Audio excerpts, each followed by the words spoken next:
오늘 말씀의 제목 한번 같이 이제 읽도록 하겠습니다. 여호와를 찾으라. 그리하면 살리라.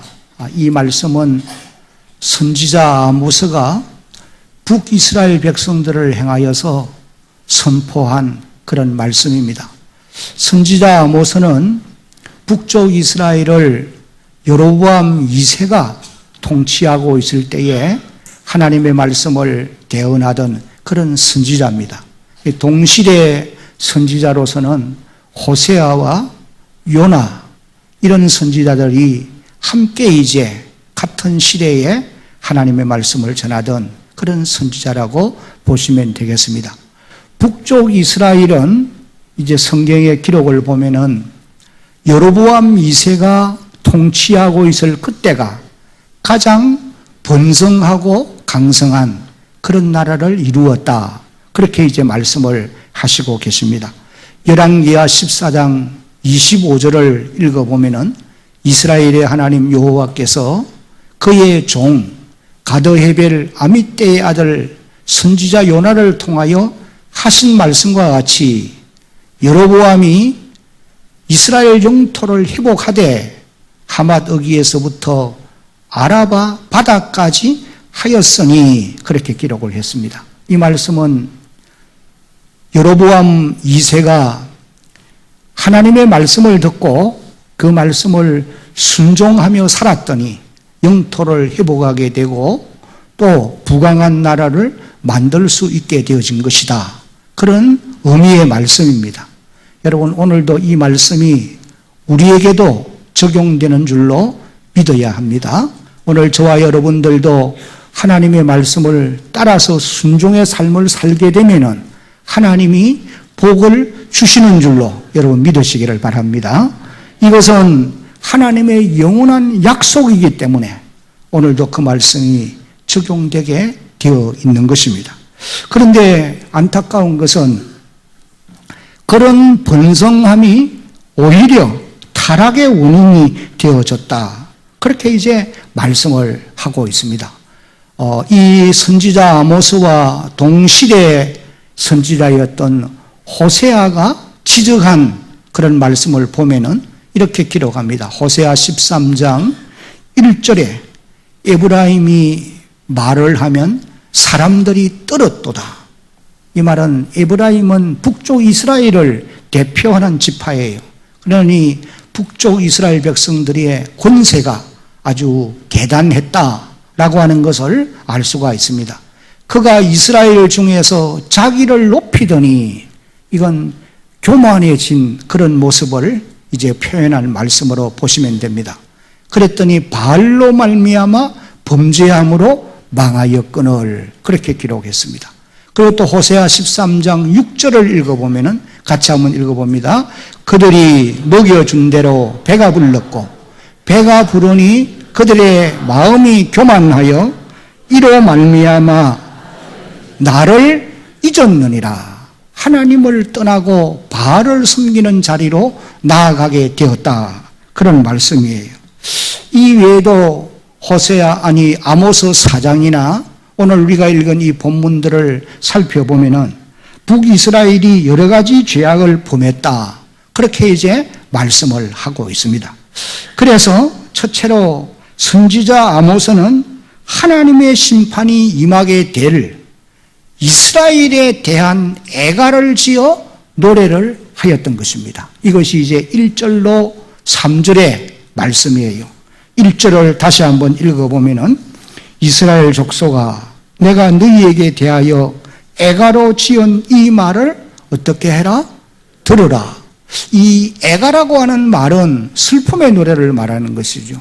그러니 초상집에 가면은 슬피 우는, 그래서 고대 근동 지방에서도 성경에 기록되어 나오지만은 이 상가에 가면은 울음꾼들을 사서 이제 애가를 부르게 하는 그런 이제 기록을 우리가 보게 됩니다. 옛날에 우리나라도 이렇게 초상집에 울음꾼들이 있었던 것을 알 수가 있습니다.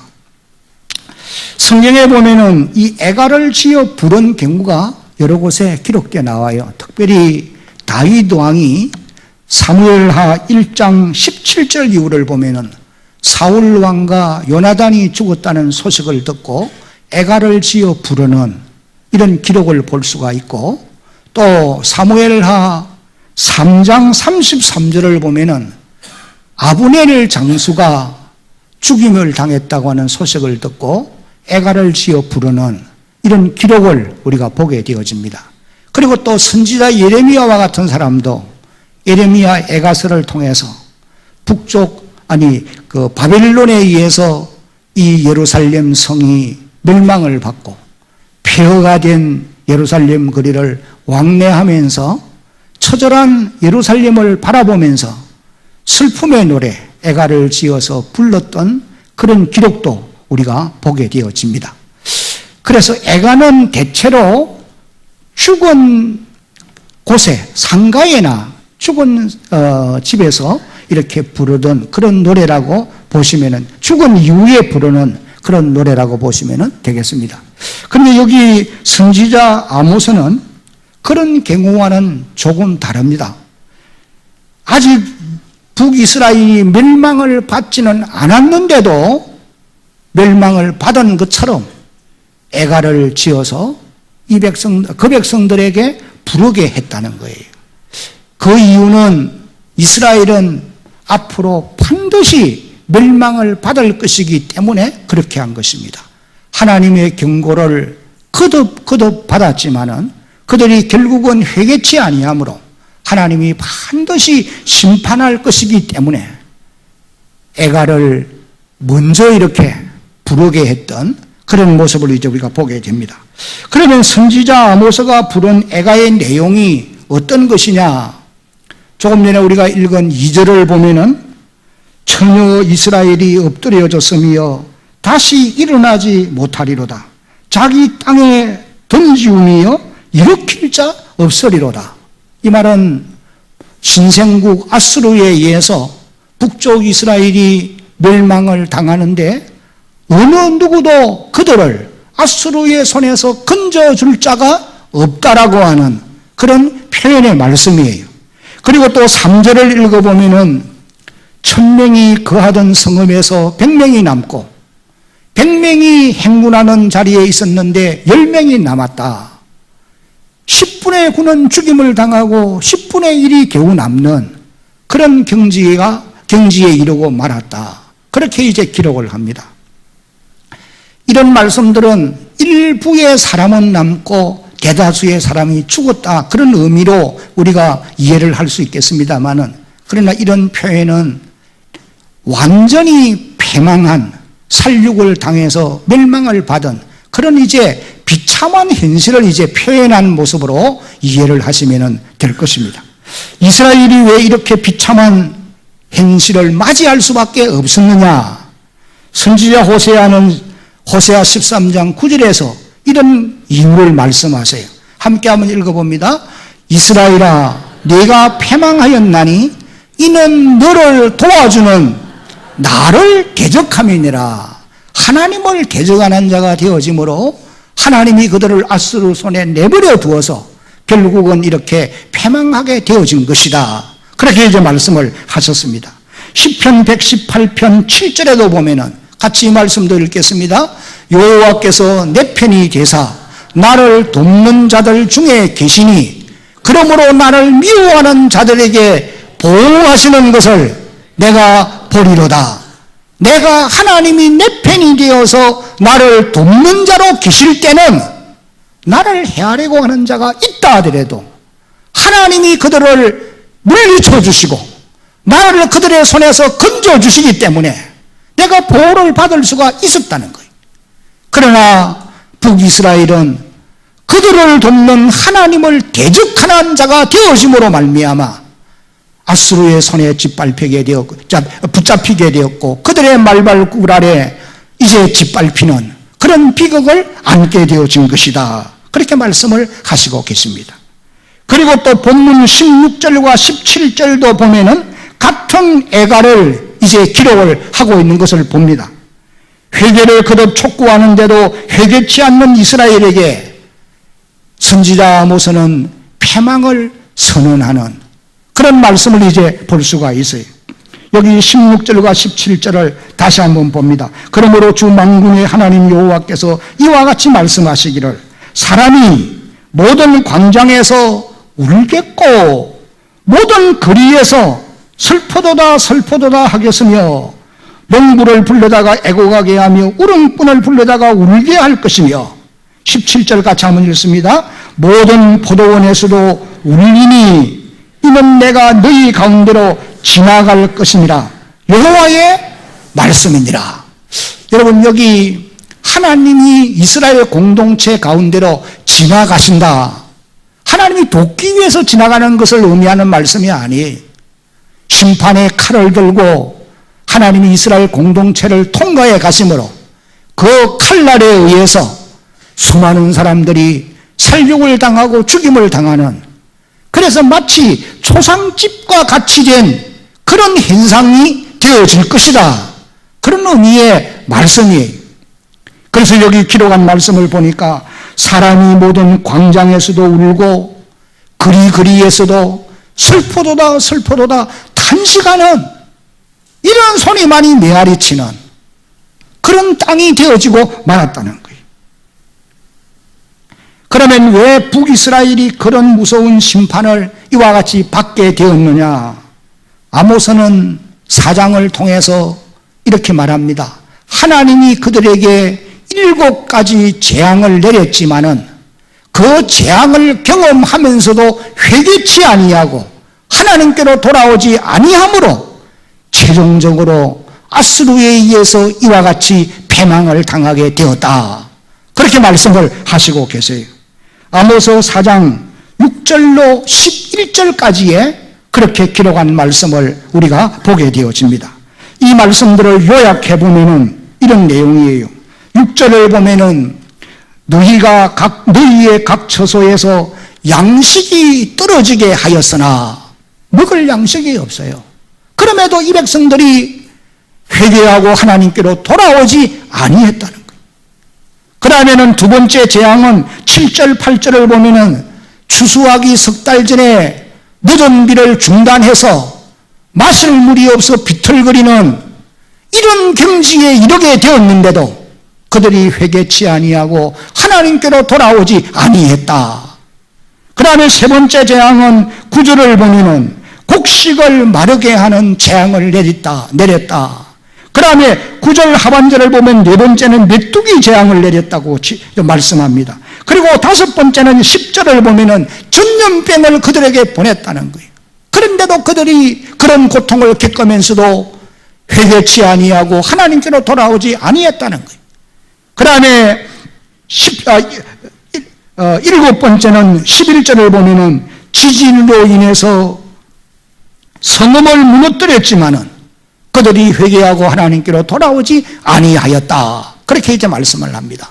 여러분, 여기 6절로 11절까지 해서 너희가 내게로 돌아오지 아니하였느니라 여호와의 말씀이니라. 이 말씀이 5번이나 반복해서 기록하고 있다는 거예요. 하나님은 우리가 연약함도 알고 우리의 연약하기 때문에 범죄함도 아십니다. 그러나 우리에게 경고하시고 회개하면은 긍휼을 베풀고 용서해 주실 것을 약속해 주셨어요. 그러나 경고를 받으면서도 회개치 아니하면은 결국은 패망의 길로 갈 수밖에 없다. 이것을 우리에게 일러주는 그런 교훈의 말씀인 것입니다.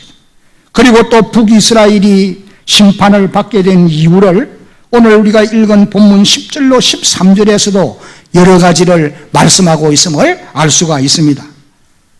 하나님의 최종적인 심판이 임하게 된 것은 이렇게 기회를 주었지만은도 북이스라엘이 회개치 않으므로 선지자 아모스는 이것을 알고 애가를 지어 그들로 부르게 했던 것입니다. 사랑하는 성도 여러분, 오늘 본문의 아모스의 이런 애가, 이런 슬피 울어야 될 이 노래는 문자적으로는 당시 북이스라엘 백성들에게 적용되는 말씀이었지만은 오늘 이 시대에는 우리가 살고 있는 대한민국과 또 저 북한을 향한 이런 애가일 수도 있겠고, 나아가서는 한국 교회를 향한 애가일 수도 있다고 하는 사실입니다. 왜냐하면 지금 우리가 살아가고 있는 이 시대도 아모스가 예언하던 시대와 같이 죄악을 쌓아가는 일들이 너무나 많기 때문에 하나님은 이 말씀으로 우리에게 경고하고 있는 것입니다.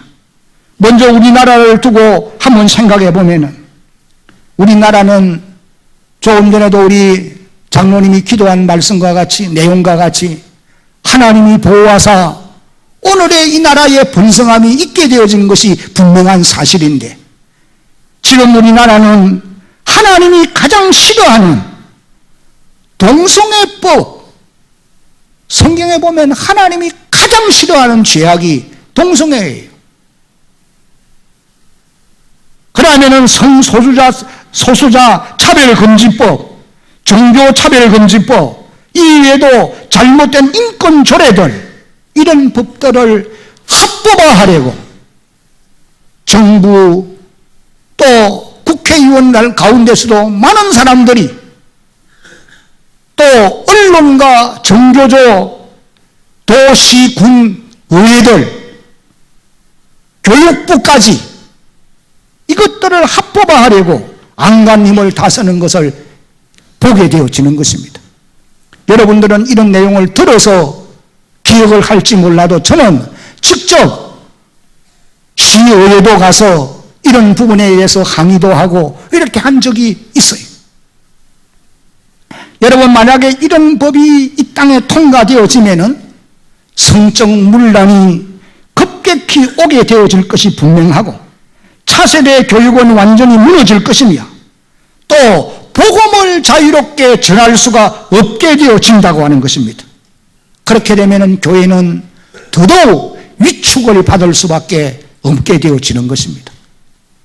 프랑스에서 오셨던 한 변호사 크리스찬이 강의하는 내용 가운데, 자기 나라는 이미 자신도 잘 모르는 사이에 이런 법이 통과되어서 지금 진행 중인데 복음을 자유롭게 전할 수 없다라고 하소연하는 그런 얘기를 들을 수가 있었던 것입니다. 이뿐만 아닙니다. 우리나라는 지금 백성들의 마음의 골이 너무 깊어져 가고 있는 것이 분명합니다. 이편 저편으로 갈라져 있고, 좌와 우, 진보와 보수 이외 각가지 생각의 차이 때문에 같은 나라 백성이면서도 적대관계가 되어져 가고 있어요. 여러분, 이런 현상이 가정 안에도 들어오게 되었고, 같은 교회 안에도 이런 갈등이 있게 되어진 것이 오늘의 현실입니다. 그래서 예수님은 우리에게 이렇게 경고합니다. 누가복음 11장 17절 한번 큰 소리 내서 같이 읽습니다. 예수께서 그들의 생각을 아시고 이르시되 스스로 분쟁하는 나라마다 황폐하여지며 스스로 분쟁하는 집은 무너지리라. 내전이 있는 나라가 견고히 서는 나라는 없습니다. 패망의 길로 갈 수밖에 없고 후진국으로 후퇴할 수밖에 없어요. 총을 들지 않았을 뿐이지 이 땅에는 지금 너무나 갈등의 구조로 가고 있음이 안타까운 일이.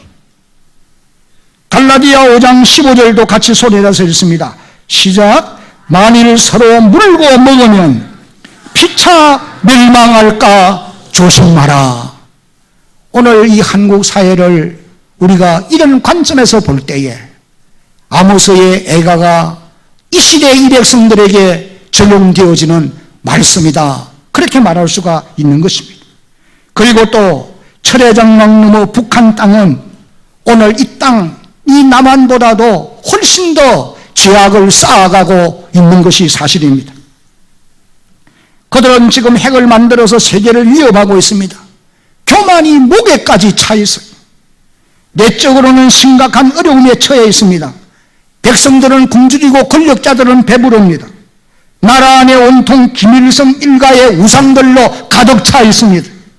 무고한 수많은 성도들의 피를 흘렸고 지금도 흘리고 있고 앞으로도 계속 진행되어 갈 것입니다. 뿐만 아니라 수많은 교회들도 폐허로 만들고 말았어요. 공산주의자들은 하나님을 대적합니다. 그들은 교회를 적으로 간주하고 기독교인들을 숙청의 대상으로 생각하고 있는 것이 분명한 사실이에요. 저는 중국 땅을 통해서 두만강변으로 이제 진행을 해서 저 함경북도 무산까지 장시간 버스를 타고 가보았던 기억이 있습니다. 두만강 그 좁은 강을 이제 사이로 해서 중국 쪽과 북한 쪽을 비교해 보면은 너무도 대조적이에요. 중국 땅은 아스팔트가 쫙 깔려 있습니다. 끝까지. 그러나 저 북한 땅은 먼지 나는 60년대의 길거리 그대로. 그리고 또 이 무산이 함경북도에서도 지난날에 아주 번성하던 도시가 아니었습니까? 이제 높은 지역에서 내리다 보면은 60년대 그때의 그 건물들이 그대로 지금도 유지되어 있단 말이죠.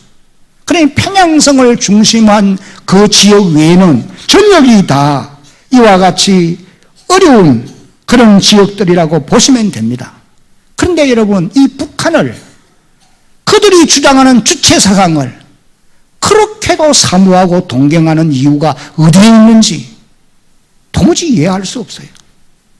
아마 여러분들도 공감을 하시리라 생각해요. 하나님은 이 북한 땅이 쌓아가는 죄악들로 인하여 탄식하십니다. 그리고 이렇게 말씀하십니다. 로마서 2장 5절에 한번 같이 읽어보겠습니다.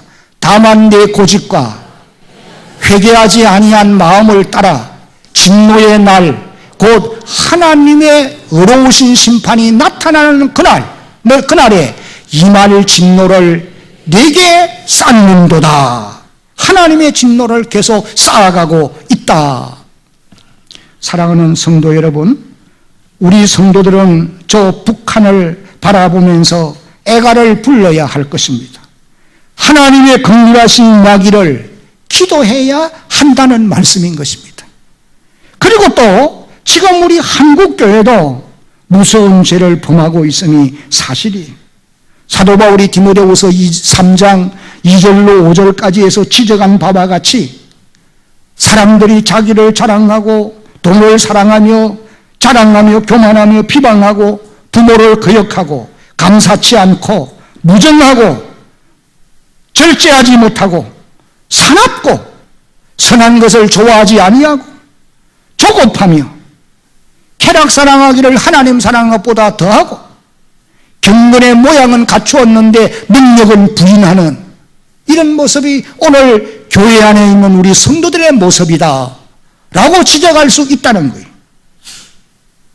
하나님이 우리에게 말씀하십니다. 너희는 이 같은 자들에게서 돌아서야 된다. 그리고 또 오늘 한국교회가 당면한 현실을 보면은 기도의 신원죄를 무섭게 범합니다.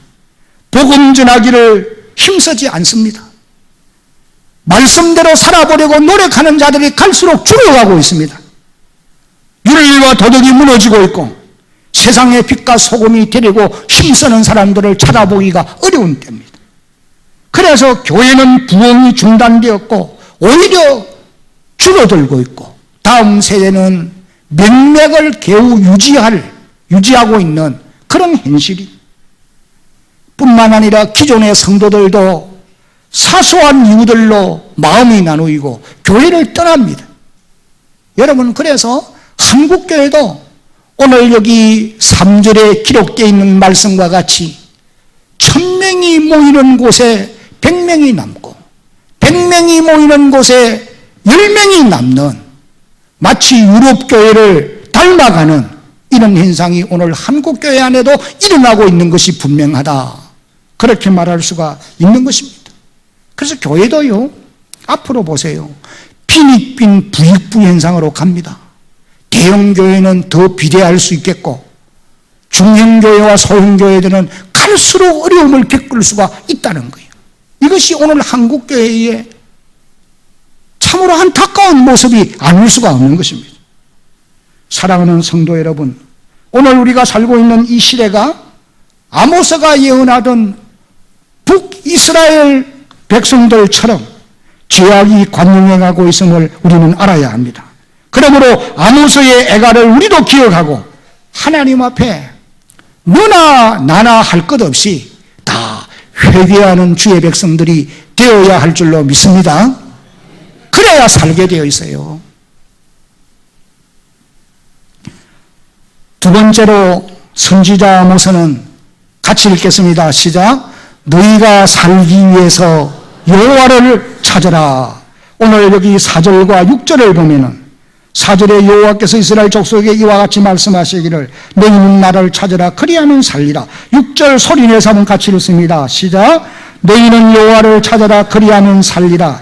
그렇지 않으면 그가 불같이 요셉의 집에 임하여 멸하시리니 베델에서 그 불들을 끌 자가 없으리라. 하나님을 찾으면은 그분의 긍휼함 때문에 살 길이 열리게 되어진다. 믿으시기를 바랍니다. 그러면은 우리가 찾아야 할 여호와는 어떤 분이시냐? 여기 8절을 보면은 이렇게 우리에게 말씀해 주십니다. 한번 같이 읽어봅니다. 묘성과 삼성을 만드시며 사망의 그늘을 아침으로 바꾸시고 낮을 어두운 밤으로 바꾸시며 바닷물을 불러 지면에 쏟으시는 이를 찾으라. 그의 이름은 여호와시니라. 묘성과 삼성을 만드신 분이다.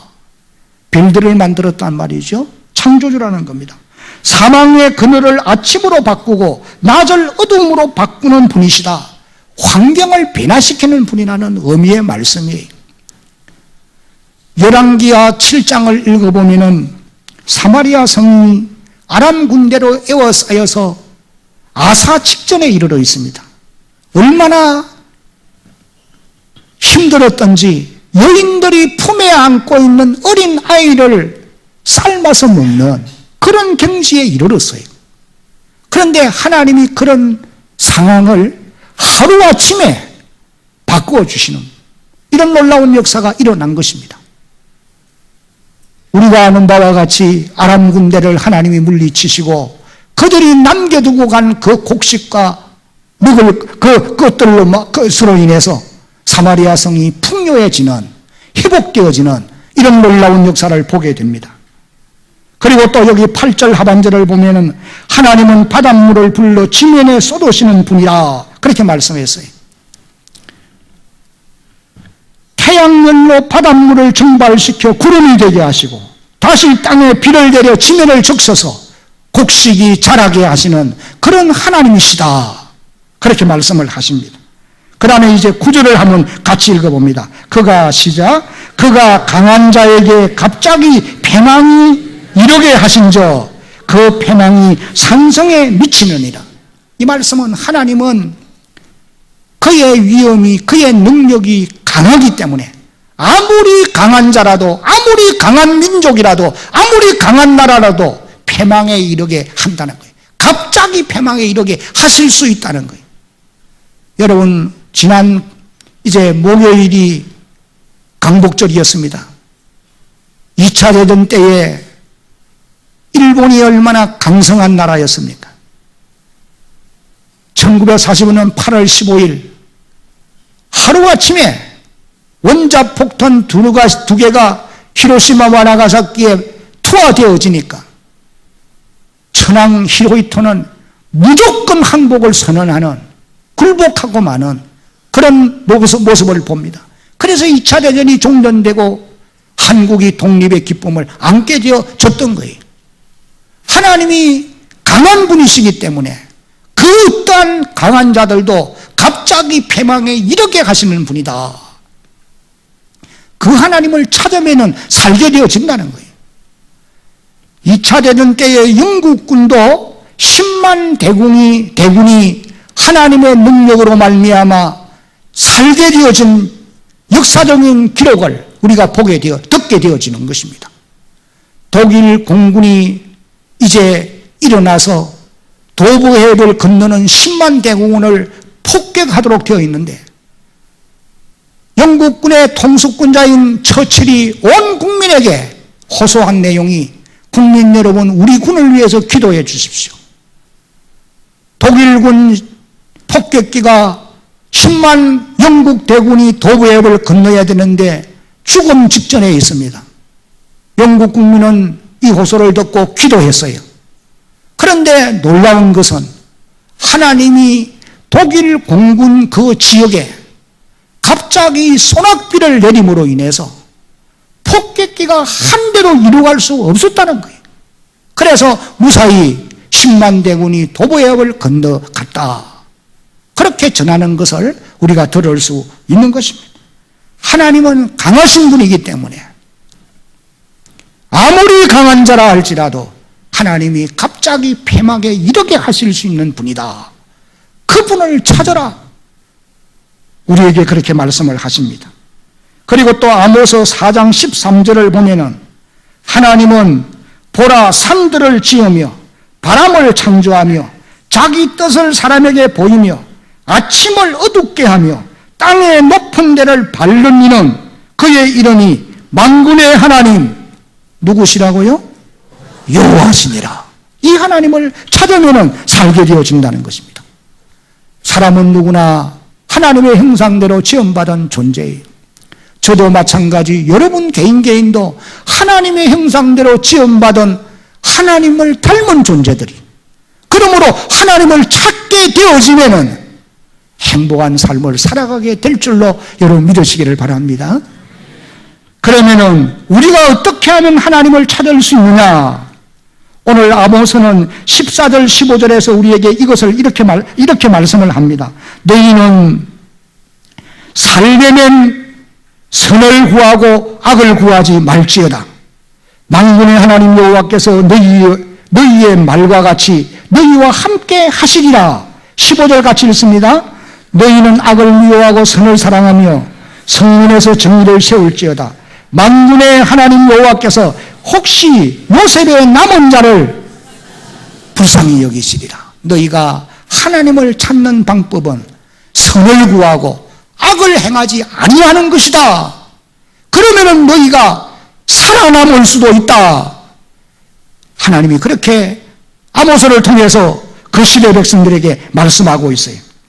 그러면서 여호와를 찾는 사람은 첫째는 우상을 숭배하는 자리로 나가지 말라고 말합니다. 5절을 보니까 베델을 찾지 말며, 이 베델은 야곱이 일찍이 하나님을 만났고 예배하던 곳이었고 사무엘 선지자가 사역의 중심지로 삼았던 곳이고 이스라엘의 신앙의 중심지라고 말할 수 있습니다. 그런데 남과 북이 분열된 이후에 북쪽 여로보암 왕 1세가 그곳에 금송아지를 세워놓고 북쪽 이스라엘 백성들을 남쪽으로 내려가지 못하게 하기 위해서 그곳에 와서 분향하고 제사하게 했어요. 그래서 결국은 우상 숭배의 중심지가 되어지고 말았던 것입니다. 그리로 가면 안 된다는 거예요. 여러분, 우리나라도 남북이 통일되어 있었을 때는 평양성이 기독교의 중심지입니다. 그래서 제2의 예루살렘이라 그렇게 부르기도 했어요. 1907년도에 일어난 부흥의 불길은 평양으로부터 시작해서 북쪽으로 먼저 퍼져갔어요. 그랬던 곳인데 분열된 이후에 평양성은 조금 전에도 말씀드린 바와 같이 김일성 일가의 우상도시로 전락하고 말았어요. 그곳을 가려고 하는 자들은 패망의 길을 갈 수밖에 없어요. 여기 베델이 패망할 것이요 우상의 도시는 하나님이 멸하십니다. 그러면 여호와를 찾는 사람은 공법을 행하고 정의를 실천하는 자들이 되라. 그러면은 선지자의 말을 들어라. 그렇게 말씀합니다. 그러면은 다 같이 한번 읽습니다. 가난한 자를 압제하지 말고 뇌물을 받지 말라. 11절과 12절이 그렇게 기록을 하고 있습니다. 하나님을 찾을 자들은 이렇게 해야 된다. 아모스가 말씀을 하셨어요. 그러면 이제 마지막으로 오늘 이 시대를 사는 우리 성도들이 하나님을 찾으려고 하면 어떻게 해야 될 것이냐? 첫째는 같이 읽습니다. 우리의 죄를 회개해야 됩니다.